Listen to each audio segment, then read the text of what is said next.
Greetings, greetings, greetings, people. Greetings, royal family. Happy Tuesday. It is Tuesday, June 8th. The year is still 2021. How's everybody feeling on this beautiful Taco Tuesday, huh? All right. Welcome, welcome, welcome, everybody. Please, YouTube royal family members, you know what to do. If you're new here, welcome. Please pay your admission fee by hitting the like button. All right, thank you. Thank you in advance. Shout out to my live Twitch viewers. All right, royal family. YouTubers, YouTube royal family members, please be advised that I am on Twitch. I do stream this video live, and then I upload it to YouTube. So I stream it live on Twitch. So be sure to follow me on Twitch, she_royal_B. Thank you, thank you, thank you. All right, today's lineup, honey. People are still upset about Floyd Mayweather, the Floyd Mayweather exhibition, fight, So everybody's upset. People are requesting refunds, showtimes, phones are off the hook. I think they are going to be issuing refunds. So I'm going to get into that, what Floyd Mayweather had to say about that. I don't understand why anybody's surprised. Y'all know what Floyd Mayweather give. That's the money team. That's Money Mayweather. Anyway, NENE Leakes discussed again why she doesn't think that Marlo should get a peach on Real Housewives of Atlanta. Look, NENE has a whole bunch of other things going on. And of course, people are going to still ask her about Real Housewives of Atlanta. She's synonymous with the franchise. I get it. But can we talk more about the Lanithia Lounge? Have you guys been keeping up with NENE on Instagram? She's been posting photos, videos. Her lounge is doing great. Saucy Santana just recently performed at her lounge out there in Georgia. Okay, what else? Megan Thee Stallion, Love and Hip Hop Atlanta, new cast lineup, and we got some other topics sprinkled in between. Okay, so now that I'm done with the church announcements, let's get straight into the shenanigans. Please, again, make sure that you're paying your admission fee if you're just rolling on in. Welcome to the Morning Boogie Morning Show. I'm Royal B, your hostess. Okay, so let's get on with it. So this is according to The Hill, right? So Washington State is allowing free Mary Jane if you decide to get jabbed, if you know what I mean, right? Lord have mercy. They are pulling out all the stops. Some states are giving out beer, free rides with Lyft or Uber, gift cards, tickets to sports events. No ma'am, no ham. So the Washington State Agency charged with overseeing the legal recreational cannabis market will allow licensed retailers to give free marijuana to those who receive a vaccine at an in-store vax clinic. Can you imagine that? Why are they going to such great lengths to get everyone jabbed? And now what they're starting to do is they're starting to separate the people who, the jabbers and the non-jabbers, like in restaurants and sporting events. Segregation all over again. So the board said that it had received several requests from licensed cannabis dealers to hand out free Mary Jane in an effort to bolster Washington's vax program. The retailers can advertise the giveaways, though they must still abide by strict advertising requirements that limits the way they can hawk their products. States have dramatically stepped up incentive programs in an effort to speed the acceptance of the 19 vax, even as demand has slowed down. So what it is people are not, everybody was jumping on it before, like, oh yeah, I'm going to get my whatever, I'm going to get jabbed, I'm going to get vaxxed. So I think the more research that's done, the more side effects that are coming out, the more recalls that are, because, Johnson & Johnson had a recall, but I think that they're back on and popping now. I think I don't know, people are getting hip to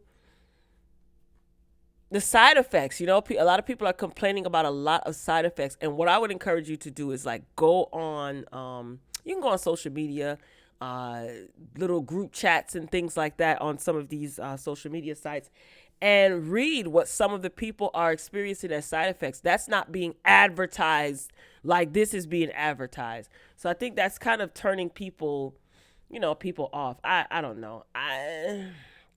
About a half dozen states are offering lotteries with cash prizes, following the lead of Ohio, where Governor Mike DeWine, who's a Republican, implemented the first such program with a $1 million top prize. California Governor Gavin Newsom, Democrat, said last week that his state would hand out $116 million in total prizes, including 15 $50,000 awards doled out on Friday. So they giving people lotteries. They giving people, chances to win lotteries. Y'all giving scratch offs? Cause I might consider it. I don't know. West Virginia is handing out $100 savings bonds to those under the age of 35 who get the jab. Arkansas will give away free hunting and fishing licenses. Illinois is distributing 50,000 tickets to Six Flags parks. And Indiana officials are handing out Girl Scout cookie boxes. Oh, imagine that. In Delaware, prisoners who accept the jab can get a special meal for 5 days credit against their sentences. Let me read that again. In Delaware, prisoners, people who are locked. Oh, excuse me. Sorry. That was so ghetto. People who are locked up, who accept the vaccine, can get a special meal for 5 days credit against their sentence, y'all. Now, this is crazy. This is crazy. New Jersey, shout out to Jersey, and Connecticut, they've announced deals to trade beer. Beer, y'all, for those who get their shots. And Anheuser-Busch has promised a free beer to everyone over the age of 21 if at least 70% of the population is vaxxed by the July 4th holiday. Look, let me tell you. People can get 5 days toward their sentence, toward their time, if they decide to get jabbed. What does that tell y'all? They get 5 days of credit toward their sentence or against their sentences. 5 days, time served. What does that tell y'all? Ladies and gentlemen, I'm not judging. I feel to each his own. You can do whatever you want to do in living color. Let me know in the comments if you got jabbed or if you didn't. Let me know if you're on the fence. Let me know if you don't care. Either way, this is a judgment-free zone. You can do whatever you want to do. Moving along. Speaking of doing what they want to do, Complex reports that Clive Davis is planning a huge Central Park concert to celebrate New York City's reopening. I'm good, Clive. So, per the New York Times, Davis, he's reportedly looking to have eight, that's a symbolic number, isn't it? 8 iconic artists perform in a 3-hour show that will unfold in Central Park's Great Lawn with 60,000 people in attendance. The concert, which takes place on August 21st, isn't that when Summer Jam is in, Hot 97 Summer Jam is in August this year. Clive, I'm going to need you to bag back, old man. So this is supposed to be televised worldwide. So I'll be watching from home on television. And a majority of the tickets are going to be for free. Free tickets to a Clive Davis concert. According to Mayor de Blasio, it will be a part of New York City's homecoming week. So this is going to be including a series of events to prove, that the world has, that New York has officially reopened. But my thing, okay, see, oh my God, this is so ass backwards. You have concern. We're still in there's a pandemic still happening, right? I'm not even going to try to make sense of this. This is all about money. These people have to recoup funds that they lost in the last year. That's all this is. That's why you have so many outside concerts, amusement parks reopening. I mean, listen, people are going to do what the heck they want to do, right? So here's the thing. I guess they feel because, of these vaccines and a lot of people are taking them, everybody's going to be safer. Probably, and probably not, right? So it's all about money. I get it. These businesses have to run, and they don't care about your well-being or my well-being. It is what it is. I get it. I totally get it. I'm not even going to try to make sense out of it. But Clive Davis, anywhere where Clive Davis is, I am not interested at all. So as far as who's going to be there, they don't know. Clive Davis is looking for, like I said, 8 iconic artists to basically headline this reopening concert. 60,000 people, huh? That's a very large crowd. But do you, Clive Davis? It is what it is. All right, moving along. This is according to thatgrapejuice.net. I really like their page. So LaToya Luckett, remember her? Former Destiny Child member. She is going to be playing a lead role in Fox's new show, Our Kind of People. Now, I was reading this yesterday, excuse me, and I'm interested. Take a listen to this, right? So LaToya Luckett, she is going to be, hold on, let me pull this article up. I'm reading it from my phone, pardon me. But while you're waiting, please be sure to hit the like button. Thank you. Thanks in advance. So LaToya Luckett, she will start. Isn't she gorgeous?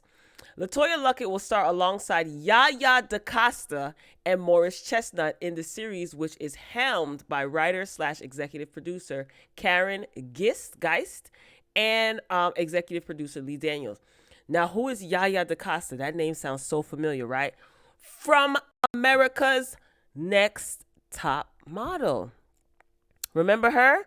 The one who refused to wear that cheap, inauthentic kente cloth. She was up against Eva the Diva Marcel in whatever season that was. So it was between Yaya and Eva. So yes, I'm so glad to see that Yaya is still doing her thing. If you guys haven't seen her recently, she looks absolutely amazing. I would pull up a picture, but I can't. What is happening to my phone? All right. Let me finish reading this. Hold on. Where was I? I'm sorry, y'all. It's a little ghetto today on Tuesday.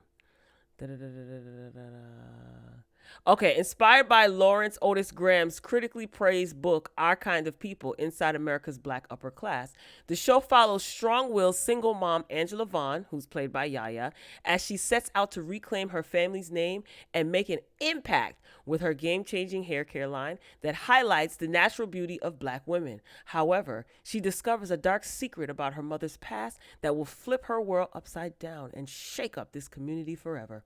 According to Deadline, Luckett will play Leah Franklin DuPont, a bold and successful businesswoman who, along with her husband, Raymond, that's Morris Chestnut, has ascended to the upper echelon of the wealthy Black elite in Martha's Vineyard. Sidebar. Do you guys find Morris Chestnut sexy? I don't think he's not ugly, but I don't think he's like sexy. I don't know. He'll always be Ricky to me. He will always be Ricky scratching off that scratch off with that carton of milk, running in his high top sneakers and his high top fade. I don't know. Let me know what y'all think.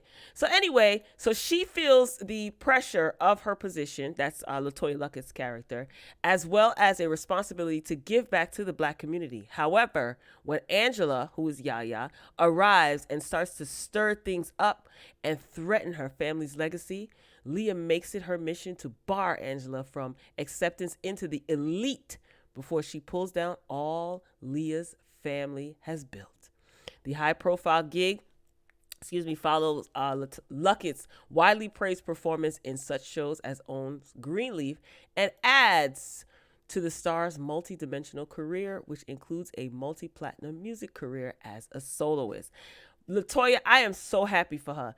If you guys used to watch Greenleaf, then you know the character that she played, Rochelle.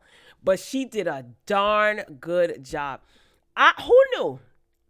I had no idea that she was such a great actress, but I enjoy her on camera. She has a nice personality. I know that she was on the reality show with T.I. and Tiny. I never watched it, so I don't know how she was or what her personality was like. Excuse me, on that reality show. But as far as scripted television, I watched Greenleaf from beginning to end. That was That was an extraordinarily written show and well acted show as well. The series has ended. But LaToya Luckett was on there for a short while, and she played Rochelle, and she did a good job. She played a harlot, but she really, really did a good job. So shout out to LaToya Luckett. I'm going to be tuning in. Our Kind of People, I'm here for it. And again, this is on thatgrapejuice.net. All right, real quick, because everybody's talking about this, and the round table, the kitchen table was talking about this. Multiple people are reporting on this. This is still thatgrapejuice.net. I like their publication. So Yo Gotti, right? So Yo Gotti responds to accusations of colorism over his music video for his song called Drop. Oh, God, this is like a broken record. So he released the Drop music video. Yo Gotti's a rapper from Memphis. He's being accused of colorism, and fans said that they feel that the video lacks diversity, right? So now Yo Gotti, he's speaking against those accusations, right? So the comment he is specifically referencing appeared on a post from the Shade Room, of course. In one comment, the user said, "So where are all the beautiful brown girls?" So this is the comment. This is it right here. Okay. And that's from the Shade Room. So the song is featuring DaBaby. Let me tell you something. DaBaby, his name is wrapped up in as much like music as it is legal controversy. It's kind of like it's equal. You know, he's got a lot of songs out. He's featured on a lot of songs. He's doing his thing musically. But oh my gosh, legally his name is always wrapped up in something. Is it supposed to be like balance? I don't get it. Right? So everybody was like, where are all the beautiful brown girls? I don't see not nan beautiful melanin woman in the video. I can't get into it, right? So this is what everyone was saying. So take it to Instagram. Yo Gotti responded by sharing a clip of video that featured black women and captioned the post, "What they talking about?" The Shade Room, I guess. "I love chocolate too. We don't discriminate. Hashtag tell them watch the whole video." I'm not clicking on this video, nor am I watching this. Did you guys watch the video? What do you guys think? It was a whole bunch of women gyrating all over the place. Yeah, I guess, you know, it is what it is. Here's the thing. Okay? Can we just stop? Can we really just please stop? And what I mean by that is, if we think that posting things like this in the Shade Room and things like that is going to change the narrative of how these rappers film their music videos, who they film with, what they rap about, it's a waste of time. I just feel like if you want something to stop, then you have to stop supporting it, right? Does it bother me that there aren't any deeply ebony complected women in the video? No. Because I would rather not see any of my black sisters, my queens, my sister queens, gyrating alongside any of these two gentlemen. You know, Yo Gotti's not problematic. But that DaBaby, I don't know. He's bad news. But whatever. I mean, I get it. I understand. You know, you want representation. But why can't we have more representation like on Wall Street? Right? You know what I'm saying? More shareholders, you know, and people at the table at like Amazon, the entire entity, Microsoft. I'm just saying, that's just me personally. I don't care about seeing my fellow sister queens gyrating and half naked in a video. I'm good. I could do without seeing my sister queens being exploited. You know, I'm not knocking your hustle. You know, y'all gotta do what y'all gotta do. It's exposure, it's money, do what you wish. But it doesn't bother me as a black woman personally, but I don't knock anybody who has a gripe with a lot of these rappers and these music videos having racially ambiguous women in their videos. We've seen it throughout history. It doesn't make it right, but I feel like, does that really have an impact in your life? Are you going to have your little young daughters and sons sitting down watching these type of music videos, especially the ones these days? Come on, man. I'm just saying. I don't know. I don't care. But put whoever the hell you want in your video. I didn't even see the video. I ain't watching it anyway. I never even heard the song. I promise you, I didn't hear the song. All right, who's up next? My phone is malfunctioning because I have the articles up on my phone. Hold on, y'all. Please take this time to hit the like button. I greatly appreciate it. Thank you so much. Thank you very much.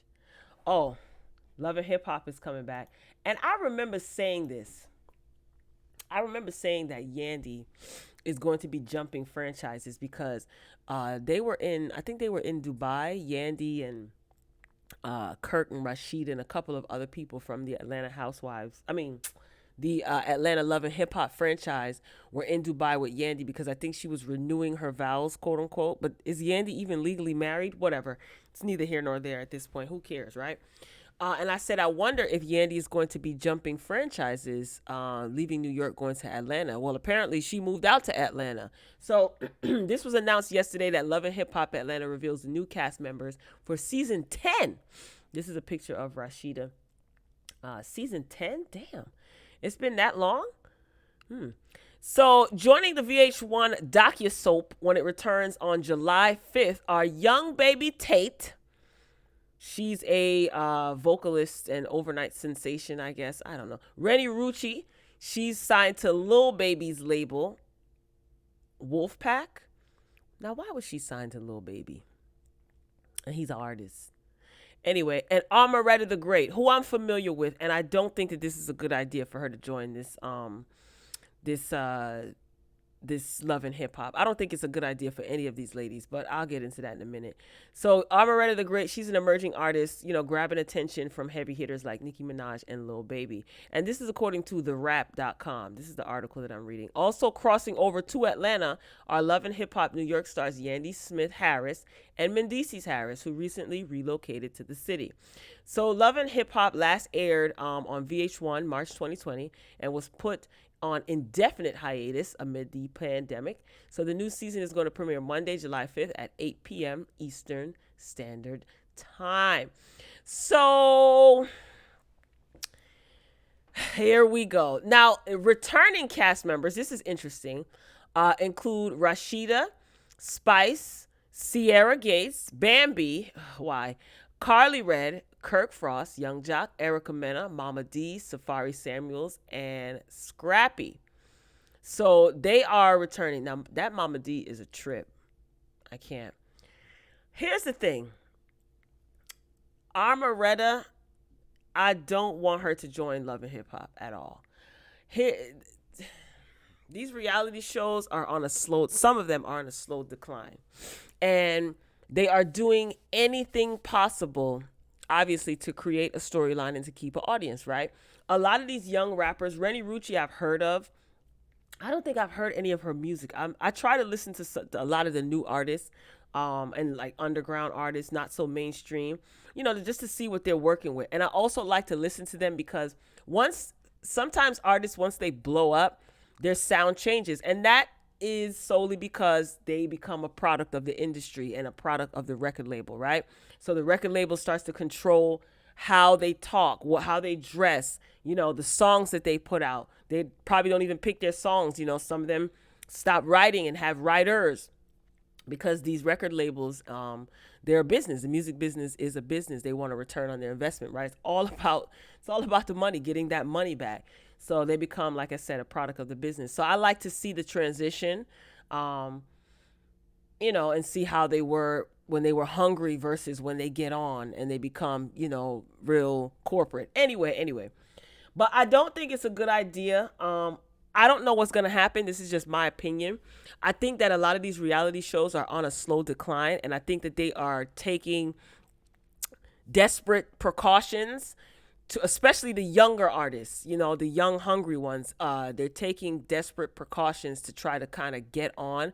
I think a lot of some of these younger rap girls see what happened with Cardi B, and they figure the same thing is going to happen with them.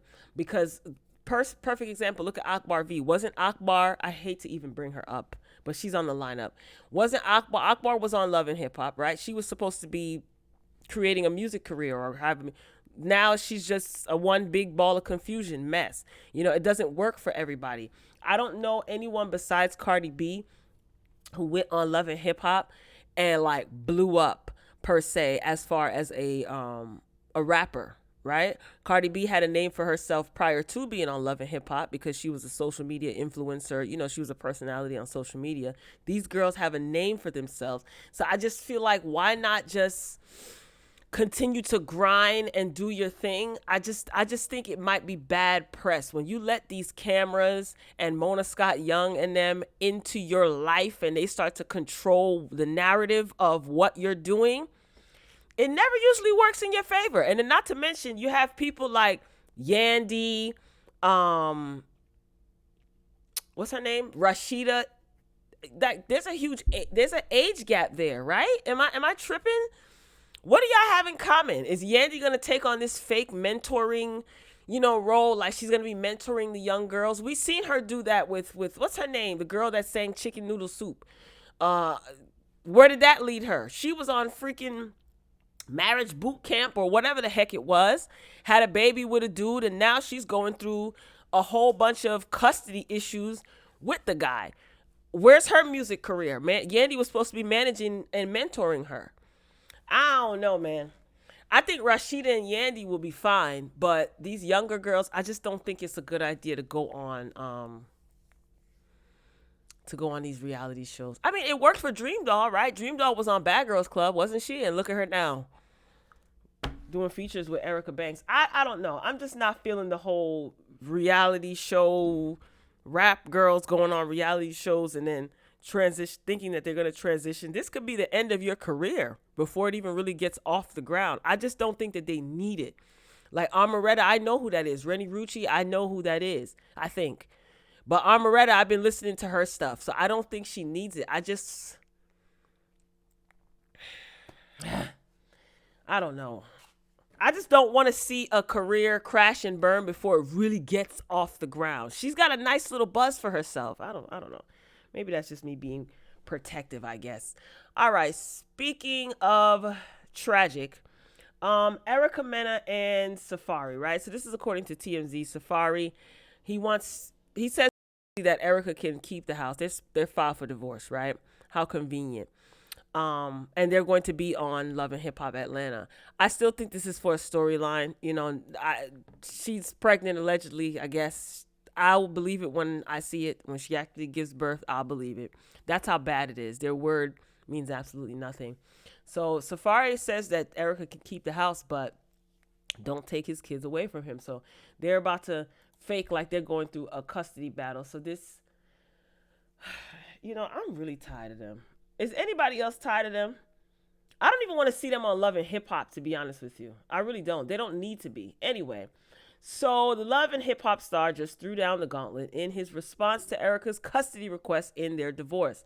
According to new legal documents obtained by TMZ, Safari says that he wants joint legal custody, meaning he wants to say in parenting decisions for their infant daughter, Sapphire, and their second baby that's due next month. So Erica is due next month, July. The show is airing July 5th. Safari says that he wants consistent and uninterrupted parenting and visitation with his kids. He says this is in the best interest, of the kids. As far as Erica's request to have exclusive use of the home they currently share, listen to this. Safari seems open to it if he can be removed from any liability involving the property through a refinancing of the mortgage and assuming he gets his cut of any equity in the property. If this is true, he's smart. He is getting wise counsel. What does that mean in layman's terms? You could keep the house, Erica, but guess what? You're going to refinance, take my name off of that mortgage, and whatever equity is pulled out of the house during the refinance, I want to cut it at. And then you could go on, put the house in your name, and you'll be financially responsible for the property. It'll be yours. Smart man. Now, what's going to be interesting is, this is why I don't believe this is true. What's going to be interesting is, will Erica be able to get a mortgage if it's refinanced and Safari's name is taken off of the house. Safari also wants to maintain exclusive possession of their individual vehicles, of course, and be allowed to maintain all personal property acquired during the marriage individually. As far as alimony goes, he wants the court to deny her any, and he wants the court to determine any child support obligations for them. So she filed for divorce back in May, just a few months shy of their 2-year anniversary. Whew. She wanted primary custody of the kids, but Safari's not giving up without a fight. And I don't blame him. Again, if this is true, I don't blame him. He has every right to have access to his children uninterrupted. He's not a threat to the child or, well, yeah, the current child, because the other one ain't born yet. Child. Erica, good luck. That's all I have to say. Safari, you're a fool. Erica, you're a fool too. They probably playing. I heard rumors swirling around, or I saw rumors swirling around yesterday that he's begging to get back with her. I don't think that the judge is going to give her full custody. I don't even know why I'm entertaining this, because I don't believe it. But let's just, for the sake of the argument, let's just play along, right? I don't think the judge is going to give her 100% custody, because Safari has not... He doesn't exhibit or show signs of being a threat to his child, and it's his only child so far. Erica, you know, you have a son, and we don't know what the custody was like with that, but I don't know. That can all be taken into consideration. But I think that that's smart. Yes, you want to keep the house? Good, keep it. Let's refinance. Good luck getting a lower interest rate. Good luck even getting a loan. Or a mortgage. Pull out all the equity, and we're going to split that. I don't know if they split it 50-50, but Safari probably put the bulk of the money into the house. Maybe, you never know. And he wants his cut. And a galang, gal, go along. Good luck, Erica. You're going to need it. Anyway, enough of them. So the Jasmine brand on Instagram posted about money man Floyd Mayweather. Everybody is ticked off. Not everybody, but a lot of people are ticked off about Floyd Mayweather and this fight, and they want their money back. Soulja Boy had a hard time streaming the fight on Showtime. It was a bit of a mess. What do you expect? Floyd Mayweather is about the money. This was a choreographed, exhibition fight, choreographed like Rhythm Nation, Janet Jackson's Rhythm Nation. Everybody was complaining about all the hugging that he was doing, and I just don't understand what everybody expected. This is what Floyd gives, right? So Floyd Mayweather says that the money that he made from the Logan Paul fight is, quote, legalized bank robbery. Why would you say that publicly? And the exact amount that they actually earned is still a mystery. Listen to me. That man probably earned over $10 million before they even counted up the pay-per-view earnings. So he probably earned well over $10 million. I wouldn't be surprised. What do you guys think? Did you guys watch the fight? I didn't watch it because I don't care. And I already know what Floyd Mayweather gives, right? I don't know. I don't know why everybody's shocked and surprised. Let me see if I feel like reading all of this stuff. All right, so let's see. So they fought in Miami Gardens for an exhibition match. The meetup was the first time that the two came face to face since their promotional event last month, where Floyd Mayweather got into a physical altercation with Logan Paul's brother, Jake Paul. At the match, Floyd Mayweather boxed Logan Paul for 8 rounds. However, due to the nature of exhibition matches, there was no official winner named, though Logan Paul appears to see it as a personal victory, right? So he's going around saying he won. People going around saying Floyd won. There's no winner. Just like when Mike Tyson fought whoever he fought the other day, a couple months back. It was a friendly sparring, no real winner. So this is not going to affect Floyd Mayweather's stats, but it made his pockets heavy. Now, with the match many people's minds are going towards one thing. How much money did they make from the fight? According to the New York Times, the answer to this question isn't as clear as one may think. Typically, matches' financial figures are made public by the sanctioning commission. However, as this meetup was only an exhibition match, no official figures have been released. Additionally, neither Mayweather nor Logan have officially revealed how much they're contracted to earn from the match. Despite this, it's worth noting that Floyd Mayweather previously claimed that he could make up to $100 million from the fight with Logan Paul, while Logan Paul, stated that he could make $20 million. So there it is. That's nuts. That's absolutely nuts. They know exactly what the heck they were doing. However, for Mayweather and Logan to make a combined $120 million in pay-per-view revenue, the New York Times claims almost 5 million people would have to purchase the fight. Additionally, the publication points out that a sourceless website claimed Floyd Mayweather was guaranteed $10 million and 50% of the pay-per-view earnings, while Logan Paul was guaranteed $250,000 and 10% of pay-per-view purchases. However, as no official sources are cited to back these claims up, there appears to be little to no validity in these statements. Bottom line is, Floyd Mayweather made a bleep load of money, and so did Logan Paul. Point blank, period. I'm actually shocked. I'm going to be honest with you. I'm actually shocked that a lot of people purchased this on pay-per-view or on Showtime or whatever the heck, or Showtime, wherever it was streamed. I'm shocked that people paid like almost $50 or $45, how much ever it was, $40 plus to see this. I'm shocked. If you know what Floyd Mayweather gives, then you know Floyd Mayweather is going to dance around that ring for several rounds. Floyd Mayweather is not going to get nothing busted up, and he's going to walk away with his coin. That's all I know about Floyd Mayweather, in his history of fighting. No, he did not say legalized bank robbery. You better cut it out, Floyd, before the IRS comes combing through your finances and you end up eating those words.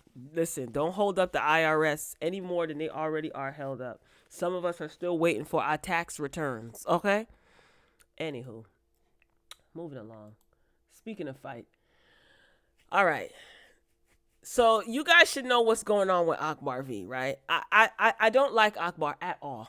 I don't like her at all. I just feel like this is what she wants. She wants attention so bad. Like, AKBAR is the type of person that will probably like fake her own death just to see if people will cry and give her attention. That's what AKBAR gives me. She's crazy. Anyway, so she was all in the news last week because of what she said about Alexis Sky's daughter. I'm not even going to repeat it. She's filthy. She's not Alexis Sky, but AKBAR. And I don't even care for Alexis Sky, but I'm leave the kids out of it. Don't talk about anybody's children. All gloves are off, in my opinion, when you speak about somebody's kid. But AKBAR does these things because she knows it's going to get attention. Again, AKBAR is the type of person that would fake her own death. You'll be at the funeral. Everyone will be in the casket. She'll be in the casket, and everyone will be crying, and she will get up and be like, oh my God, it's a miracle, because she wants to see like how many people are going to like put her face on t-shirts, pour out a little liquor. Like, she strikes me as that type of person. That's how far she will go to get attention. Anyway, then there were rumors that she got, jumped in Philly and all, just a bunch of chaos. So KHIA, the mouth of the South, decided to read AKBAR. And AKBAR decided to respond. So let's take a listen to what Cousin KHIA, let me refresh this, had to say. Versus AKBAR, Loose Knee V. AKBAR, you are being charged with having a nervous breakdown on social media, then deleting it. Talking bad about another bitch's child when you can't talk good about yours because you don't have them. Trying to be a Billy Bang, knowing well you fight in slow motion and your loose knees gonna pop out of place every time you swing, losing a career that you never had for being messy, tired, and through, making it rain on strippers instead of making it rain on your children, talking all that, then want somebody to feel sorry for you, having all that work done to that bad body, gag order, and you still look like a bad body troublemaker, trying to call somebody's child retarded when you yourself suffer from a little touch of downs, and talking fast but moving slow. Read the people verse. There you have it. KHIA said what she said. She roasted her. I'm sure there's more, but that's all that I got on the Neighborhood Talk. This is the Neighborhood Talk's Instagram page. Y'all put that on Jesus Christ, Daddy. You dead wrong. This the same KHIA. Let's refresh. Oh, good. I can't stand AKBAR. Put that on Jesus Christ, Daddy. You dead wrong. This the same KHIA who got something to do. Ain't nobody think about you, KHIA. I'm not finna near with no that got a boom boom van. You got a Scooby-Doo van. What I look like? You right here in the Scooby-Doo van. We always see your van on the side of the road. Look like this. Look like you about to do the young drop. Meet me in the trail. It going down. Cause the tires always going flat on it. Did the same KHIA. Y'all put that on Jesus Christ, Daddy. You dead wrong. This the same KHIA. Shut up. God, I can't stand her. That's it. I'm moving on. I can't stand her at all. She is just she's a mess. And then there's allegations of her being pregnant. Girl, good luck. Being pregnant allegedly with her 6th child. That's alleged. Anyway, moving on to this train wreck. TMZ is reporting that Robert's top attorneys bail, and not bail him out, but they bail before the federal trial begins. Now, his trial is supposed to take place in August, and out of 4 attorneys, he has a team of 4 attorneys, and the 2 main ones, I guess the ones that have been with him the longest, are like, we're out of here, because they can't get along with the other 2. They feel like the original 2 feel like the other 2 don't have Rob's best interests in mind, right? And it's a wrap. So they're leaving. So, this is just a mess. How long has this man been in custody? For like 2 years now, right? My gosh. So his 2 attorneys are jumping ship. They officially want off the case just as his federal trial is approaching. And it means that he could have some serious legal shuffling to do. This is what TMZ has learned. So TMZ has been in communication with the 2 lead lawyers. Well, all 4 of them. The 2 lead and then the 2 new ones, or backup, whatever we're going to call them. So attorneys Greenberg and Leonard, right, who've been with R. Kelly for years, filed documents late Monday requesting to withdraw from the singer's federal case. Their reason for wanting to pull out of this is all about a clash with other members of Kelly's legal team. So, this sounds weird to me. You mean to tell me that y'all can't get along so much so that the 2 original ones are jumping ship? I don't know. So they probably were paid off and told to skedaddle so that they can deal with Robert the way that they want to deal with him. The legal system, that is. I don't know. Anything's possible. Who knows? Greenberg and Leonard, they tell TMZ, we refuse to try a case with lawyers who don't have the appropriate level of experience and skill, because that is not in the client's best interest. It's a shame that these lawyers can't suppress their own egos or self-interest and do or act in the client's best interest. That's what the 2 original lawyers were saying about the other 2. Now, the remaining attorneys, with whom the old ones clearly have a beef, that's Farinella and Becker.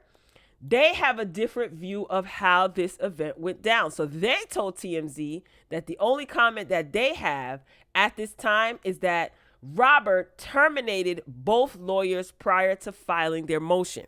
So the 2 newer lawyers are saying that Robert fired the 2 original lawyers, but the 2 original lawyers are saying no, they quit because they can't get along with the 2 new lawyers, because the 2 new lawyers don't have Mr. Kelly's best interests in mind. The girls are fighting. Now, the judge would have to sign off before the 2 original lawyers could be fired, and that hasn't happened yet. So it seems like the 2 new lawyers are lying. Either way, this power struggle on his legal team comes at a crucial time for Kelly, his federal trial, and that is set to begin on August 9th. So Greenberg and Leonard, those are the original ones, tell TMZ that they want out because, in their opinion, the 2 other lawyers don't have enough experience with federal criminal cases. And they said that they wish Mr. Kelly, nothing but great success. Damn. Now, get this. Kelly has remained in custody, while awaiting his trial. And although he's filed several motions to get out on bail, you know that he's scared of that 19. He got hands and feet put on him. The judge says, nah, you're going to stay right where you at, right? He's also facing separate charges in Illinois, okay? And Leonard, which is one of the original lawyers, he wasn't on the case, but Greenberg, who's another one of the original lawyers, he was, and he decided to drop out of that one too. So that's what I'm saying. This lets me know they probably were paid off to scram. Either way, this R&B thug ain't going nowhere no time soon. Here's what I think. I don't think that he's going anywhere. I think that when the judge bangs that gavel, it's going to be a wrap for him. Just like they did Dr. Huxtable, if you know what I'm talking about, or just the same way things played out, with Dr. Huxtable. Look, OJ is out golfing and living his best life. And them clear-color folks ain't having that, okay? They ain't having it. So, Robert, get comfortable, because I don't think you're going anywhere. August 9th, how long has he been locked up? Like 2-3 years now. It's got to be 2 years, going on 3. Yeah, it's about 2 years, right? Good luck, Chuck. Up next, back to that grapejuice.net. Real Housewives of Atlanta, NENE leaks. She reveals that she does not feel Marlo Hampton deserves a peach. Now, let me tell y'all something. We know Marlo doesn't even want a peach. Why does the viewing public who watch, Housewives and all these reality shows, why do y'all want Marlo to have a peach so bad? Number one, it doesn't make any sense. Number two, Andy said that Marlo will never get a peach, and I don't think that he was being shady. I know. I don't even like Andy, and I think he's always shady, but Marlo doesn't want a peach. She herself has said that. I don't think that she's lying. Listen to me. Marlo is smart, right? Shady, but smart. And I don't think her getting a peach, I agree with NENE. I'm going to read the article in a minute, but I don't think that her getting a peach is going to benefit her. She's coasting, cruising, and she seems to be grandfathered in to her setup and her contractual obligation with the Housewives franchise. And she's got it good. So NENE leaks, she sat down for a interview with Hollywood Unlocked, and she didn't hold back, like when it came to things, all things Housewives. Of course, they asked her about Marlo. So when she was asked whether it's overdue for Marlo to receive a peach, aka a full-time role, NENE flat out replied, no, I disagree. So this is what NENE said. The reason I disagree is because if you've been doing something for so long, being in a supporting role, I don't see the network giving you a peach. I just don't. I'm just speaking from my eyes and the way I view the network and the way television works. You have given them everything for this amount of pay. Why do they need to give you a peach? For what? What's going to change? They get everything that they need right now. What are they going to get when they give you a peach? All they're going to get is a photo of you holding a peach. What is actually going to change? So, the host of Hollywood Unlocked, he suggested that perhaps, the audience would see Marlo maybe dating, and we'll see more about her family. And NENE doubled down on her reply, saying that if they wanted to see it, they can see it now. And she would show it. And they know that. They actually have shown it. They show you her personal stuff. She says she has 2 nephews, and they've shown her 2 nephews. That's it. Quite frankly, Marlo don't want people in her business. I think that's pretty much what it is. And there's nothing wrong with that. Why would she? I don't think they would pay her more. I don't remember did they disclose how much she's getting? I don't remember if they disclosed how much Marlo is getting. But all Marlo has to do is show up in her fashions, come to a couple of functions, throw some shade. Y'all don't have to be all in her house. Y'all don't have to be all in her business, under her wig cap and digging into her stuff. Why the heck would she get a peach? Marlo wants to keep things private. She doesn't want a peach, and I think she doesn't want a peach for that reason. What is so wrong with it? And I don't understand why the audience, like the viewing audience, why do y'all want Marlo, those of you who care, why do y'all want Marlo to have a peach so bad? I don't care as long as Marlo's on the show and she gives us fashions and you know, it is what it is. But I wonder if she's going to be on next season's Real Housewives of Atlanta, because it seems like she really doesn't. Where does she fit? Like since NENE left, I'm not gonna say that she's sinking, but I'm really taken aback by her beef with Portia. Like I just still don't get it. I don't get it anyway. So what's gonna be her angle next season, right? I think if she can continue to get paid what she's getting paid, and she appears in a certain amount of episodes for a certain amount of hours, certain amount of scenes, if it ain't broke, don't fix it. I don't see why she would go into full-time cast member, possibly get paid the same amount as a friend of the show, and then they be all in her business. She got 2 nephews that she's looking after, and I think that she not only wants to protect herself, but she wants to protect them as well. So keep doing your thing, Marlo. I'm going to keep watching.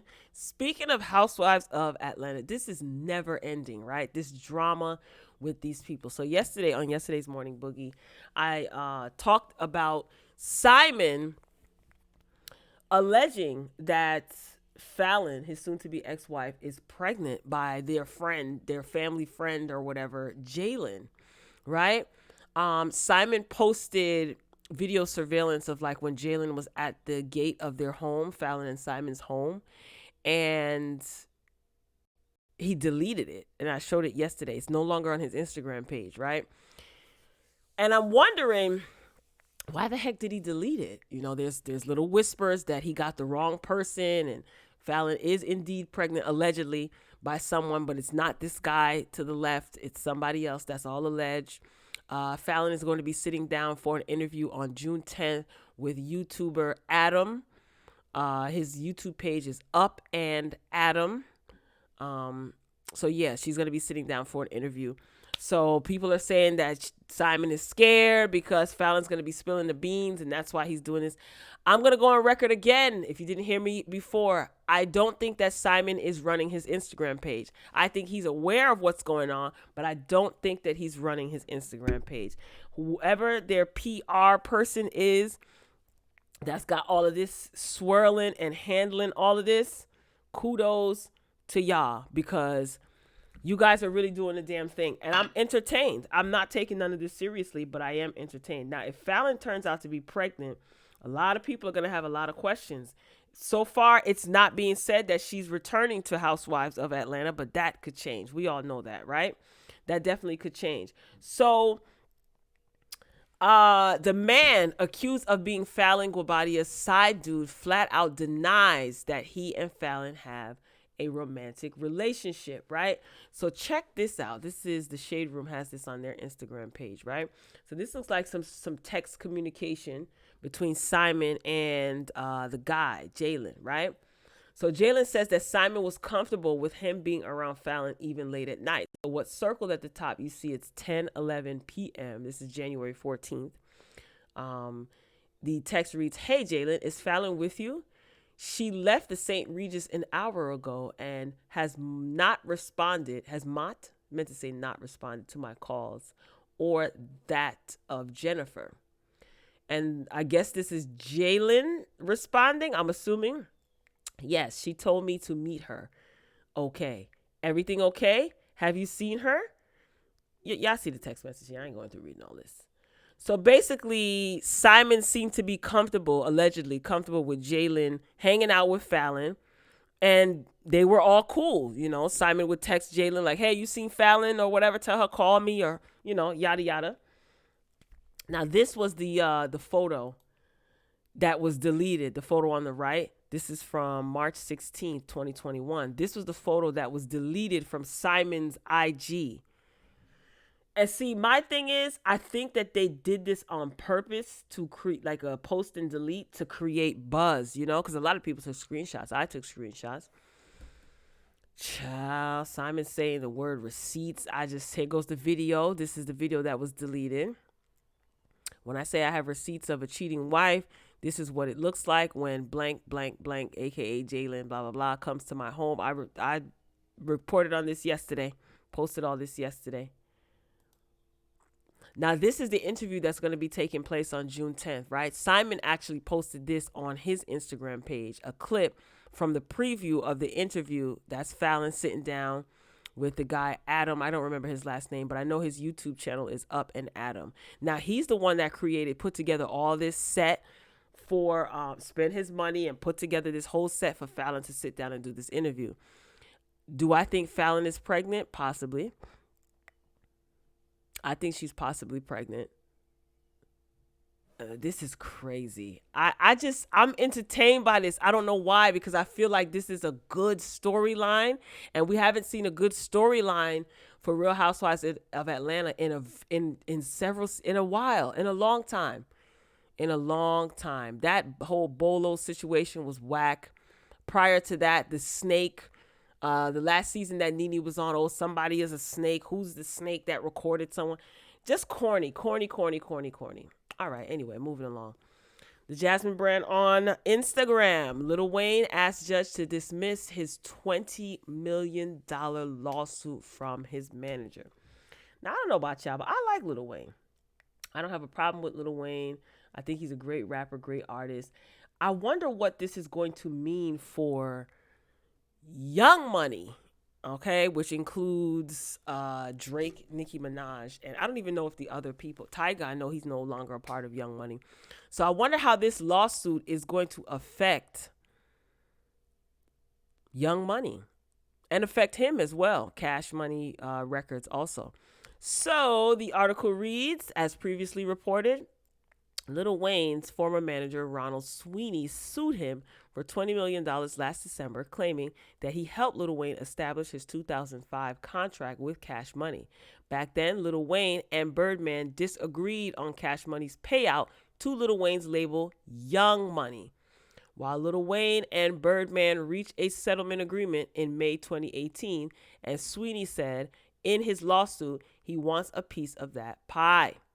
He alleged that he's only received a few, but Lil Wayne allegedly owes him much more. He also said in court documents that Lil Wayne wanted him to fire the rapper's manager and friend Cortez Bryant in May 2018 because of a conflict of interest amid a legal battle between Young Money rapper Drake and Cash Money. Sweeney said that he stepped in and fulfilled Bryant's responsibilities and convinced Lil Wayne to give him a raise from 10% to 17% commission. Lil Wayne has filed his own documents and asked a judge to dismiss the case entirely. Wow. That's insane. Because how does this affect, like I said, Nicki Minaj and Drake? I don't know what's going on with Lil Wayne, but it seems like things are not all good over there at Cash Money Records. So is Sweeney the snake? Mr. Ronald Sweeney? That's Lil Wayne's former manager. Interesting. So I'll be curious to see how this plays out. I don't even want to get too deep into it because then anyway, I'll go down a whole nother lane, and it's getting to be almost an hour, reaching an hour mark. Megan Thee Stallion. I'm wrapping it up after this. Megan Thee Stallion, she's coming out with she's going to be releasing a new song called Thought-ish, S-H-I-T, right? On June 11th. Now, I think the Migos is releasing their album, Culture 3, on June 11th. Polo G is supposed to be releasing his album, if I'm not mistaken. Let me look it up now. I think Polo G is supposed to be releasing his album on June 11th as well. And everyone is anticipating, a lot of people are anticipating the release of Polo G's album because there is a feature with Nicki Minaj on it, right? Yeah, June 11th, Polo G. Wow. Hall of Fame is the name of the album. So Polo G's album's dropping June 11th. Culture 3 dropping June 11th. That's the Migos album. And Megan Thee Stallion is dropping her single. Now, is this on? I don't remember this song being on Good News. Is this song on Good News? Now, yesterday, I talked about her return and the return of Tina Snow and how Tina Snow is coming back and all this buzz is being created around Tina Snow. What's going on with Meg? Let me see. Pardon me, y'all. If you're just joining, welcome. We're reaching the end of our broadcast, so you can always catch the replay. Feel free to be kind and rewind. If you haven't done so already, ladies and gentlemen, please take this time to pay your admission fee by hitting the like button, the thumbs up button. Thank you. Thank you. I want to know, is this song Thought-ish? This is not on her album Good News, right? No, it's not. So Meg, what we doing here? Oh boy.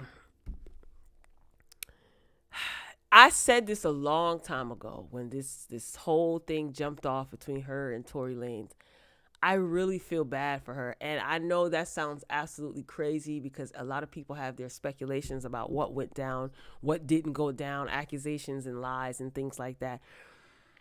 But I just don't know if her career is going to end or blossom the way that she thinks. Maybe she doesn't care. I don't know. I could be wrong. I could be totally wrong. But I really foresee that once the powers that be are done, she's going to be shelved. Or maybe not. I hope not. I don't know. Why are we debuting, like the reemergence of Tina Snow is coming back and you went away and you came back? It sounds like some what type of programming took place? Like a reprogramming, if y'all know what I mean. I don't know. I'm not even getting into all that. It's too exhausting. It's just so sad. And then let's go to her page, right? So she's back and she's While I Was Away, and she has a campaign with like a hair company, like a hair treatment company, moisturizer, conditioner, and all this other stuff. And they promote the growth and health of natural hair. I forgot the name of the company. She does little commercials on her channel. So everyone's like, oh my gosh, like, look at her hair. This is amazing. But child, you know how social media is. Social media pointed out the texture difference. If you look at the front, there's like a brown piece there, and that texture is different from the rest of right here. You see that? Social media is so funny. So they're saying that this is a wig, and I don't know, along the hairline, I don't know, it kind of looks like a little bit of glue maybe, if you look closely. Listen, I ain't no hater. I'm just saying. And a lot of these people take pictures and they try to promote something being their natural hair and their natural hair journey. And they'll be having pieces in or a wig or what have you. So I don't know. I don't know. Is Megan duping the girls? I mean, either way, that style looks nice on her. But if that's not your natural hair, you're promoting it as your natural hair and you're representing a company that makes products to promote health and growth of natural hair, it's misleading, girl.